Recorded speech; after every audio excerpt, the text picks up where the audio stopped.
part of the world, we are opportune to use this to we're opportune to be able to do it with our health insurance. But generally speaking, when one gets to the age of, for women, they say 35. For men, it could be later. It's later from, let's say, before 40 to maybe 37 or so, or 40. It's good to also, or maybe you can at 35, to start going for the regular checkup. Because prostate cancer could also appear even before the age 50. All here is early detection. Okay. Yeah. And when we talk about race as a risk factor, all right. Yeah, I might not be able to explain in depth, but I just, from my little knowledge, it has to do with what we consume. What we consume. Yeah. In terms of food? Yeah. Sorry? Is it in terms of food? Yes, exactly, in terms of food. So we are known for consuming more of this fatty things, meat, and carbohydrate. Yeah, more of carbohydrate, cholesterol. Cholesterol, okay. Yeah, but this the whites, the Asians, they are good with vegetables. Oh yes. So yeah, it's a known fact. Okay. So, vegetables, green vegetables, tomatoes, and the rest are good. Like they say, there are some vegetables that contain these antioxidants.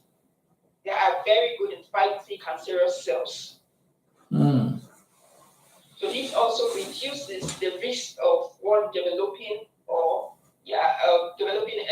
cancer. Okay. Thank you so much. The issue of the physical disability, hidden prostrate. You want to shed a little light? Okay, not physical disability. Aha. Not disability, actually. So what I meant was when you're not really into you're not the exercise type. Okay. Because exercise, everyone knows, is good for our body. It helps us maintain a healthy life. Oh yeah, so avoiding that also helps us lose weight. Okay. Because I forgot to include obesity is also a problem. That cause the aid the to prostate cancer, but to varieties of diseases. Okay. Yeah. Thank you so much. But still, before you go, you help me on this issue of consumption of alcohol and smoking. How does it aid prostate? So generally, alcohol and smoking. They are brothers and sisters. Yeah, alcohol consumption, let me not just say alcohol because Excessive. So over, when you do something over, it becomes a problem. So I might not be able to talk in depth about that. All right. But it is it's known from research that has been done that the substances contained in cigarettes could be a risk factor to even gastric cancer, the majority of cancer. Same with alcohol consumption. When you consume it, it can also lead to even liver problem. And so many problems, not just prostate. Because they might not actually have so much effect on the prostate, but generally alcohol and smoke comes in as risk factor to almost all diseases. Okay. Thank you so much, ma'am. Babatunde, I want you to please help shed light on this. The statistics shows that 33% of men above 40 have one degree of prostate or the other. It is stated that 1 in every 3 men has the prostate enlargement. You want to corroborate this? Do you agree? Yeah, it's something I think statistically accurate, yes. Okay. So it's accurate. All right. Thank you so much. And still, Babatunde, I want to ask, is there a way to guide against the enlargement or protection against it? Say what you know, then Dr. Juliet will help to corroborate that. Is there a way to guide against the enlargement or a way of protecting, protection against it?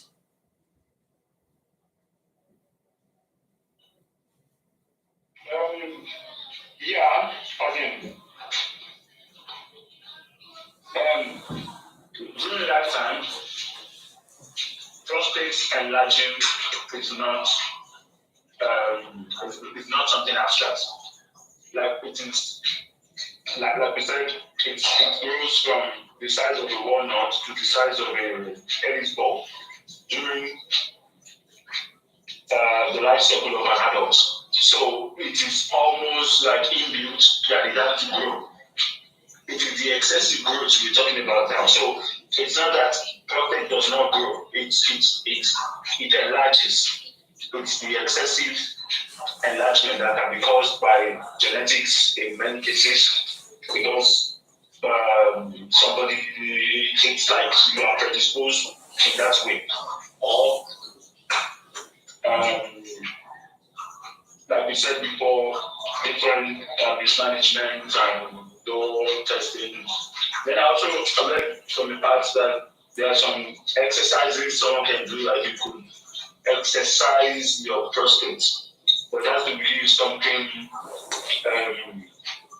that is like constant, like Dr. Julian said before. One of the symptoms is that you can't hold urine, and and there's leakage.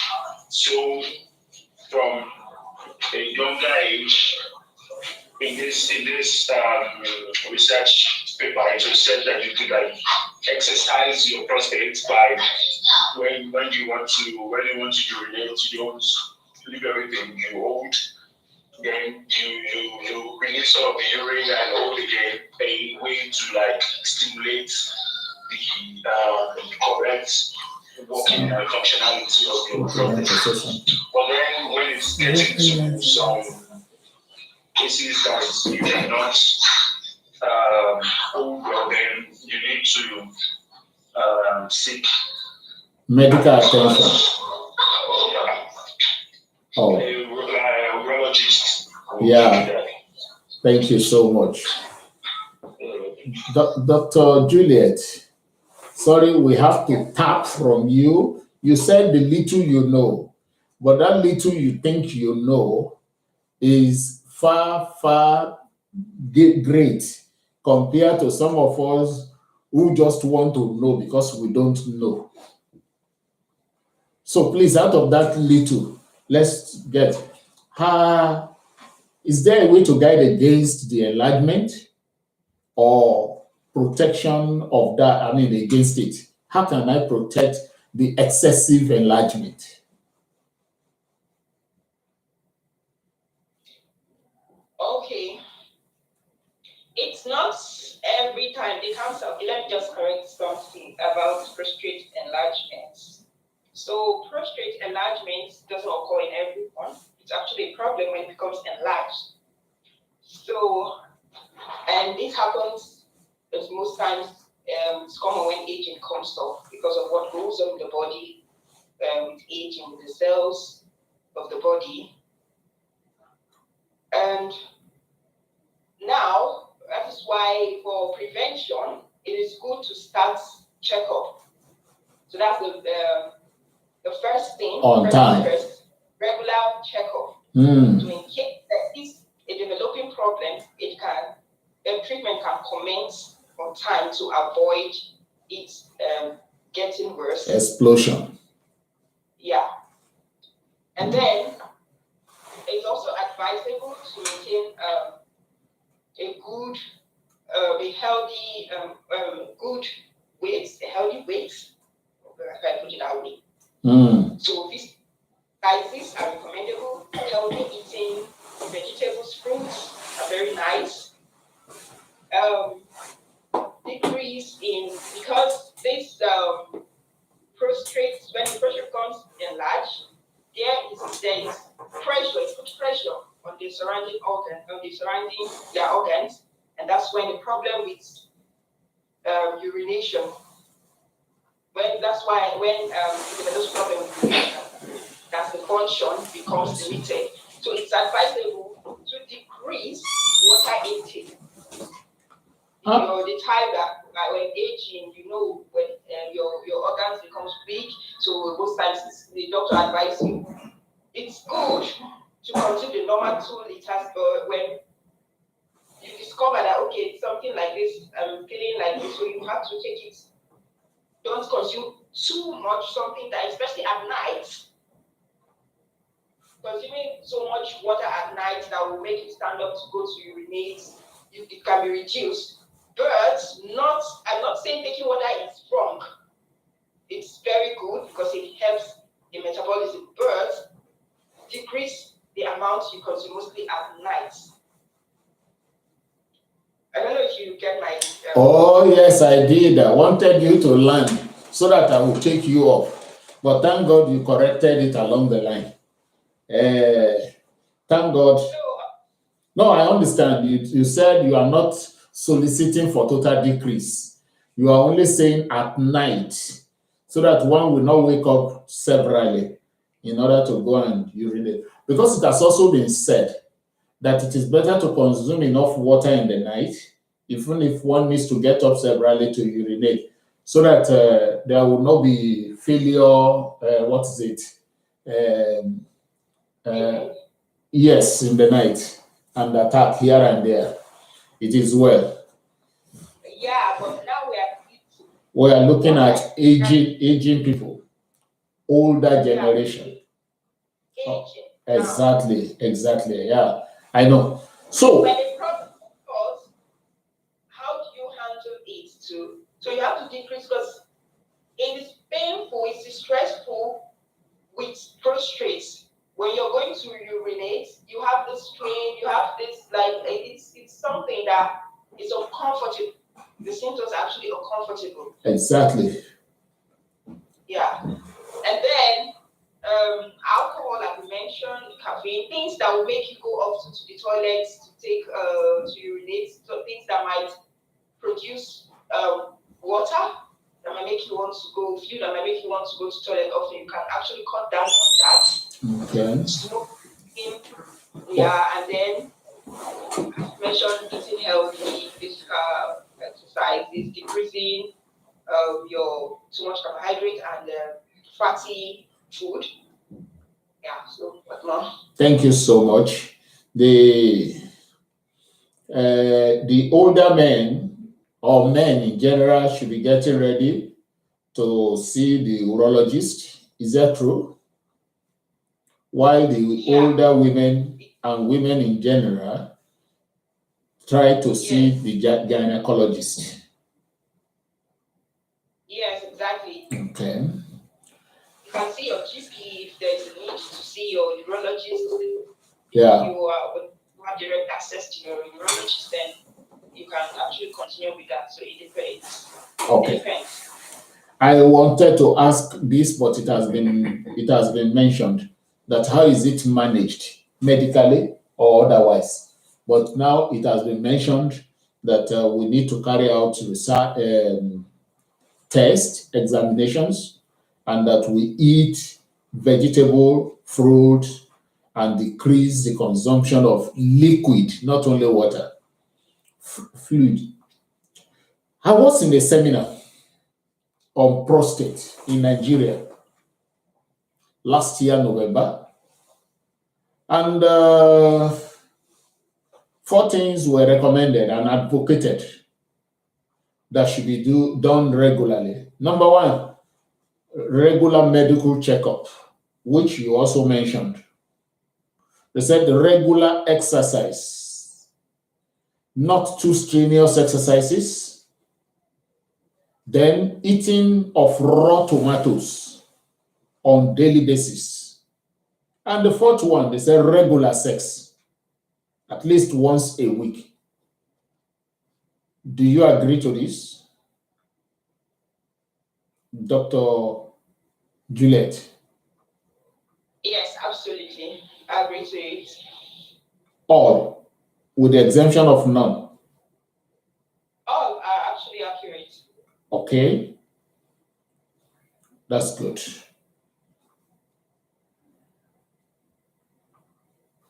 And let me ask Babatunde, then Dr. Juliet will also respond. Babatunde, is it every form of prostate that requires surgery?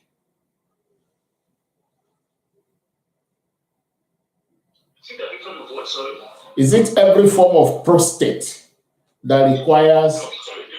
Prostate or prostatic cancer, because is it every form of enlargement? Is it every form of enlargement that requires surgery? No. I would say just a little percentage of it, because when it's like that, it needs to be managed, and that's it. When once it's, I can't say exactly. Surgery is the last resort. Surgery is the last resort. Yeah, like for everything, you always like go for the conservative cure first, or conservative first. Like when it gets to surgery, then that the last result, basically. So it's not every, not even many, not those, maybe a small percentage, I would say. Okay, doctor can answer that. Okay. You see, the question is now pushed back to you, Dr. Juliet. You are our saving grace tonight. So, surgery is actually the last line of therapy. It's the last resort. First line of treatment, except in the case of cancer, which when discovered, and it's sometimes when it's still in a particular organ, doesn't spread. So the best is just to take it out. It's only cancer that the first is taking out the organ when it's affected to avoid metastasis. But in the case of prostate enlargement, no, it starts with medicine. So they give like alpha blockers, some medications that help to relax these muscles, developing these overgrowing muscles. So then surgery in severe case will be severe case, surgery will be recommended. Prostatectomy. Okay. Yeah. Thank you so much. We are really, really blessed. And to our viewers and listeners and will-be listeners, we're saying that prostate is something that will certainly, surely occur in every older man. But it varies from individual. And the statistics says... Sorry, it's prostate enlargement. Enlargement, Yes. Yeah. The prostate enlargement. because there is the tendency for it to grow as one is growing old. But it is not really a problem when it grows. It becomes a problem when it grows beyond a certain level, and which is now seen as problem. And that is when we talk of prostatitis. That is when the talk of prostate cancer, and is not the first stage of it. So we want to say that for everyone, with every man, as you grow older, please do not hesitate to carry out, an examination to know your state as regards this. So that you see, even if it is cancer, every form of cancer, cancer of the skin, cancer of the liver, cancer of the everywhere, you find out that when it is discovered early, it can be managed, it can be controlled. But if it's discovered late, then no more help. There is no help. So I want to say that we don't have to live in fear unnecessarily, thinking that prostate enlargement, is so dangerous like that, and it could lead to the unexpected if we manage it very well. And that is why we have the medical practitioners to help us out in every situation. So because we are believers doesn't mean we should just say, I have faith and I want to exercise my faith. Yeah, it's good to exercise our faith, but something is that it is God who also granted the knowledge in order to help us. So on this note, I want to say thank you so much for being there. I have a question. I have a question from the studio. So let me quickly allow Pastor Sam to ask the question. I wanted to go to some degree of sex. So, yeah, okay. Pastor Samuel, can you? Yes, so I wanted to ask, in relation to sexual performance of a man, does prostate enlargement specifically, because I may understand that cancer can bring a lot of pain and so it may affect sexual performance, but does prostate enlargement affect sexual performance of a man, maybe like erectile dysfunction or any other related dysfunction? I'm going to pass that to my darling daughter that's just coming in. If you are able to speak, Baby Sola. Prostate enlargement, does it affect the level of performance of a man in terms of sex? Yes, it does. Unfortunately, I can't stay long online. No. Just anytime you want to leave, let's know. Go on. Oh yeah, I could only say it does, and I have to leave already. Okay, have a pleasant day. Thank you. So, Baba, you want to say something there? The prostate enlargement, does it really affect the level of performance of a man sexually?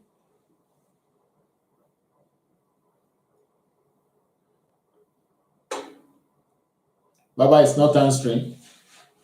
Yeah, I was going to my phone. So, yeah, like you said, it's part of the reproductive organs, and if any of the reproductive organs is having issue, then that means there is also performance issue.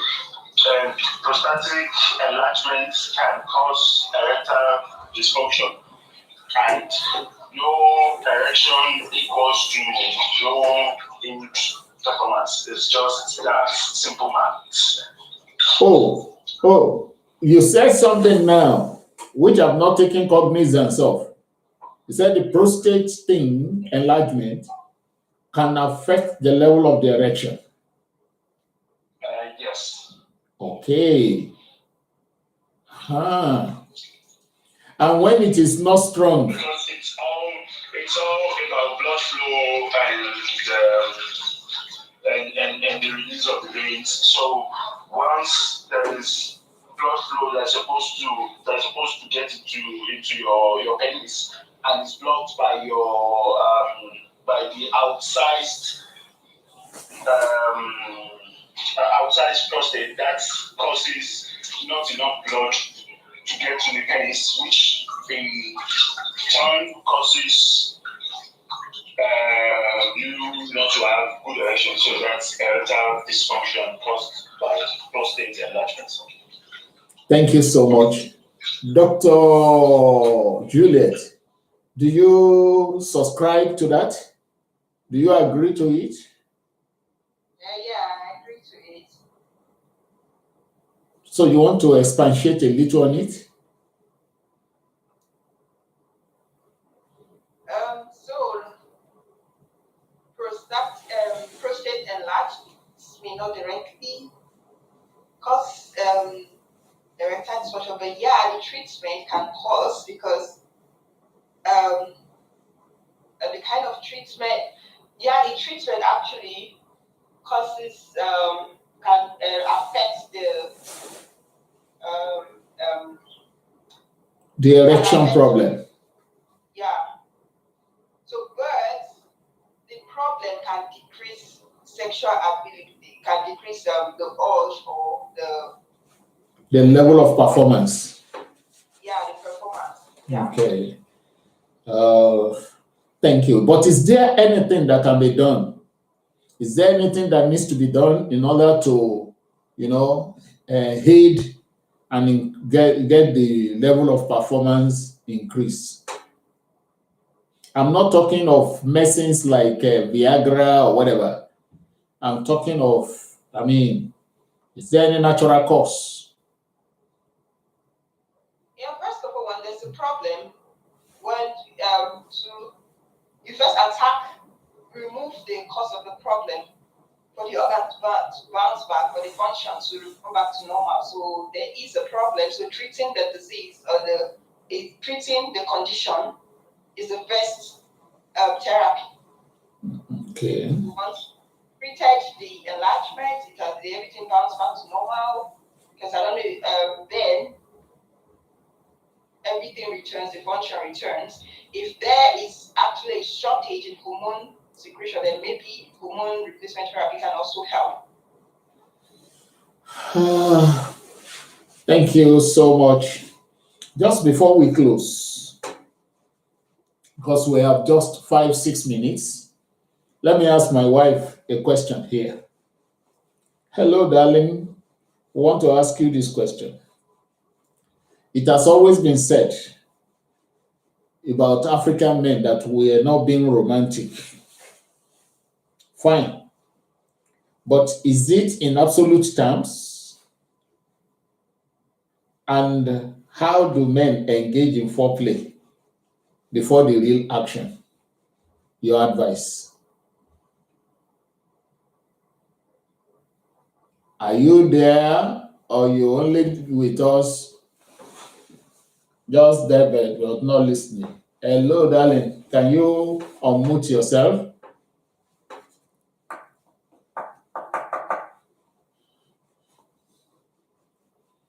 I'm not sure she's there. She's close to the phone. Okay. It's all right. It has always been this one. I wouldn't want to ask Dr. Juliet, but okay. Baba, you two can be of help there. It has always been said that African men are not quite romantic. What have you got to say to this?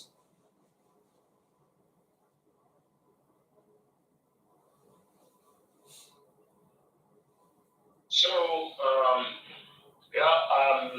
romance is not only of the bed. Romance is everywhere. It's touch of air, speaking nice words, just not okay. Yeah, come, let's go inside to the chamber. Like it's always it has to be a continuous. How is the word? Getting somebody to the States. Okay. A way of arousing. A way of arousing. Yeah, that's the right word. It has to be on par with flirting and okay, now we're in bed and that's all. No, it's from the day, from touch of air, from just having a date night, going out, no kids, taking a trip, all those kind of things. Like it's not only we have to pay bills and all those kind of things, but it's just appreciating your partner for what they're doing and for just who they are. Just appreciation, can be a way of and so it must not only be the sexual performance in bed, but especially doing something out of the ordinary, getting a small gift, just thinking of somebody constantly. That's like that. I would say is being romantic. Okay, thank you so much. Yeah, it's a word. I agree when it is said in absolute terms that men or the African men are not quite romantic. But when it comes to comparatively, I would like to disagree. Because some people do compare and say it's only the black race that doesn't. And I want to say that they compare with the white. The two people don't behave the same way to start with. And again, the something is that you don't compare somebody who, when somebody has been fasting for 2, 3 days and you now want to break the fast and compare with somebody who has, he has broken his fast in the morning and just want to he has even taken lunch, but he wants to take the dinner. It's not the same. I don't know whether you understand what I mean. Level. They would, approach the food thing. When you carry the food past the one who has been fasting and he wants to break the fast, he wants to jump at the thing and have it on you. So there are some who they need to, work on in order for them to wake. And there are people who, at the sight alone, they are already steady. So they don't act the same way. And in conclusion, I want to say that there are two things when it comes to the man and the woman in terms of sex. Somebody needs it, the other wanted it. Women generally want sex. And because they want it, and when you look at whereas the men need it, and when you look at the need and the want, the economy says want is something you can still manage to do away with or keep till later date. But need is something that, no substitute. It needs to be done. So there is need to meet at a point for sanity to reign. We need to ensure that the demand meets up with the supply so that we agree upon it without allowing it to cause some confusion in the home. And by so doing, we will realize that that giant that has been causing confusion in home will be placed to where it belongs. I didn't say where he belongs, but I described him as an it because the devil is an animal. Hallelujah. So, on this note, Sister Dr. Juliet, if you want to tell me that you are not only into medical line, after all, you are a mother. You want to say something there before we just close? About romance, or sorry, sir, the question to be specific. Yes, sir. Yes, about romantic, how to be romantic as the men.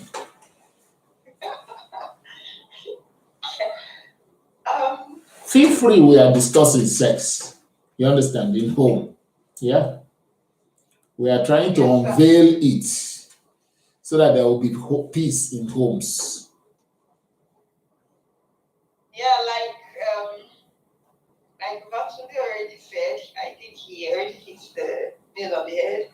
It's not about The other room. The other room.